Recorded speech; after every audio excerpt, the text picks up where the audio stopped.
வயிற்றுப்புழு பிரச்சனையால் அவதிப்படுறீங்களா? இந்த பதிவு உங்களுக்கானது தான். குழந்தைங்களுக்கு மட்டுமல்ல, பெரியவர்களும் இந்த பிரச்சனையினால சில நேரங்களில் பாதிக்கப்படுறது உண்டு. இதிலிருந்து முற்றிலுமா விடுபடணும் அப்படின்னா, நம்ம சாப்பாட்டில் இனிப்பு சுவையுள்ள காய்கறிகள், கீரைகள், பழங்கள் இவங்களையெல்லாம் தவிர்த்துட்டு, துவர்ப்பு, கைப்பு சுவையுள்ள காய்கறிகளை நம்ம அதிக அளவில் எடுத்துக்கணும்.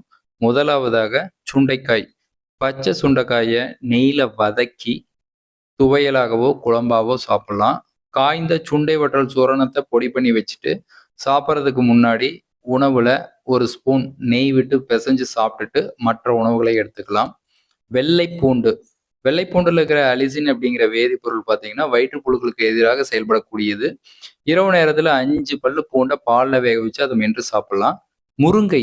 முருங்கை மரத்தோட காய், பூ, இலை அனைத்துமே மருத்துவ குணம் நிறைந்தது. முருங்கை இலைய குறிப்பா தேங்காய் சேர்த்து சமைச்சு சாப்பிடும்போது வயிற்றுப்புழு பிரச்சனையிலிருந்து படிப்படியாக விடுபடலாம். பப்பாளி. பப்பாளி பழம் அனைவருக்கும் பிடிக்கும். ஆனா பப்பாளி பழத்துக்குள்ள இருக்கிற விதைகள் பார்த்தீங்கன்னா இந்த வயிற்றுப்புழுக்கு எதிராக செயல்படக்கூடியது. 5 பப்பாளி விதைகளை பழத்தோட மென்று சாப்பிடலாம். பாகல்காய்.